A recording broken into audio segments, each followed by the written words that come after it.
Hello, here we are again. This time we're indoors. It's not so nice outside. Today is we're in the Beaujolais region, and we're having a Morgon. I don't know if you recall, we did a wine tasting on a Moulin à Vent from Cœur de Terroir last year. It was really quite something. So I'm not going to necessarily repeat all the introduction about the Beaujolais region, but Morgon, this is by Domaine de Pizay, Morgon La Centenaire, 2019. So Morgon is one of the other 10 crus in Beaujolais. You've got Moulin à Vent, Brouilly, Côte de Brouilly, Fleury, Chirouble. Anyway, so Morgon is one of the also better known, probably the better known in the US. Maybe they make more of it. Maybe it's something historically has been better known, but it is one of the crus in Beaujolais. It's still the Gamay grape.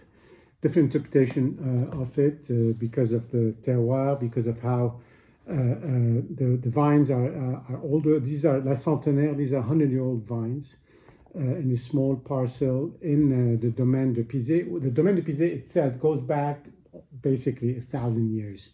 And it was in the same family until about 100 years ago, and now it belongs to a corporation. But the quality is still there. They make Brouilly, they make a white Beaujolais, they make Morgon, they make several different Morgon, and this is really their top wine. Anyway, let's just look at the wine itself. By the way, there's also a great hotel and restaurant at the Domaine, so if people want to visit, it's kind of a full experience of what goes on in the region with the food and the hospitality and the great wines. The color is very dark. It's not like some of the other younger Beaujolais you drink, even though this is pretty young.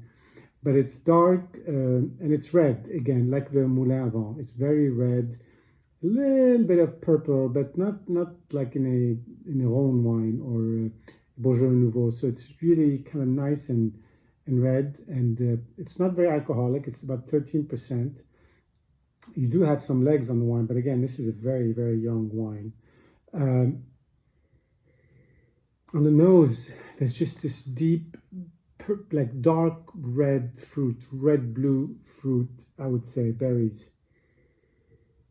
You can't really, the alcohol doesn't jump at you. Maybe this bottle has been open for a while, and it's still very, very vibrant, which is another nice thing about a young bottle of wine. So you got the fruit, a little bit of alcohol on the end, and just sort of some jamminess, kind of in between fruitiness and jamminess.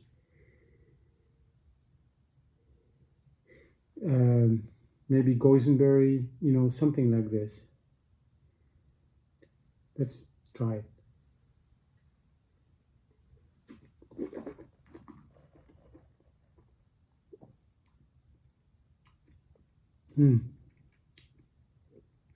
This is just incredible. Also, incredible for a young wine and for a Morgon.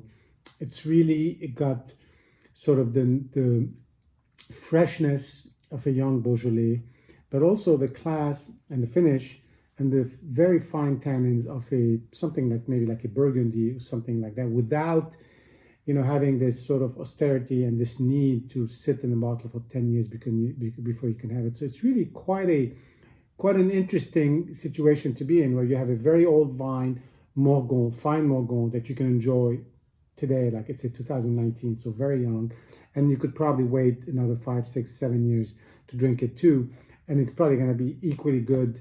Maybe it will evolve and have develop different flavors, but it will be equally good throughout this time. And that's what I find fascinating about this wine, which normally would have other Morgons, you'd have to really wait for them to settle down. This is just incredible, right off the bottle.